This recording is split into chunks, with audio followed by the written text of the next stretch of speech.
விஜய் டிவில ஒளிபரப்பாகும் "சுட்டும் வெளியே சுடரே" சீரியல்ல டிஎஸ்பி கதாபாத்திரத்துல நடிச்சு பிரபலமானவர் தான் நடிகை வெண்ணிலா. சின்ன திரையில பிஸியா இருந்தாலும் சோஷியல் மீடியால செம்ம ஆக்டிவா இருப்பாருங்க. குறிப்பா தன் பையன் கூட ஏராளமான ரீல்ஸ் வீடியோ எடுத்து இன்ஸ்டாகிராம்ல அப்லோடும் செய்வாரு. அப்படிதான் அவர் கடைசியா போட்ட வீடியோல பையனுக்கு உதட்டுல முத்தம் கொடுக்குற மாதிரியான காட்சி இடம்பெற்றிருந்துச்சு. இந்த காட்சி தான் கலவையான விமர்சனங்களை பெற்றிருக்குன்னு சொல்லலாம். அந்த வீடியோவை பார்த்தவங்களோ மகனை கெடுக்கிறான், மகனை கட்டிப்பிடிக்கலாமா, மகனுக்கு முத்தம் கொடுக்கலான்னு ஏராளமான கேள்விகளை முன் வச்சாங்க. இந்த நிலையில அதுக்கான பதில நடிகை வெண்ணிலாவே ஒரு இன்டர்வியூல சொல்லியிருக்காங்க. அவங்க என்ன சொல்லியிருக்காங்கன்னா, "அவன் என்னுடைய மகன். அவனை பெற்றவன் நான். அவனை கட்டிப்பிடிக்க, முத்தம் கொடுக்க, கொஞ்ச, ஏன் தப்பு செய்தால் அடிக்க கூட எனக்கு எல்லா உரிமையும் இருக்கிறது. அவன் என் சொத்து. அவனி அவனிடம் என்னுடைய பாசத்தை நான் வெளிப்படுத்துகிறேன். அதில் எந்த தவறும் இருப்பதாக எனக்கு தெரியவில்லை.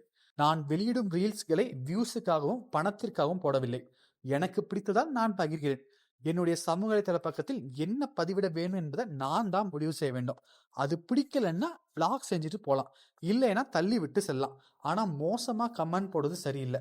இது மட்டும் இல்லாம தனது உடை குறித்து விமர்சனம் செய்யறாங்கன்னு நடிகை வெண்ணிலா பேசியிருப்பாங்க. அதுல என்ன சொல்லியிருப்பாங்கன்னா, "நான் என்ன உடை அணிய வேண்டும் என்பது முற்றிலும் என்னுடைய தனிப்பட்ட விருப்பம். எனக்கு எது சௌகரியமா இருக்கிறதோ அதை தான் நான் உடுத்துவேன். அதை தீர்மானிக்க வேண்டியது நான் தான், மற்றவர்கள் இல்லைன்னு" ரொம்பவே ஆவேசமா பதில் சொல்லியிருப்பாங்க. வெண்ணிலாவோட இந்த பேட்டி தான் இப்ப இணையத்துல படும் வைரலா போயிட்டு இருக்கு.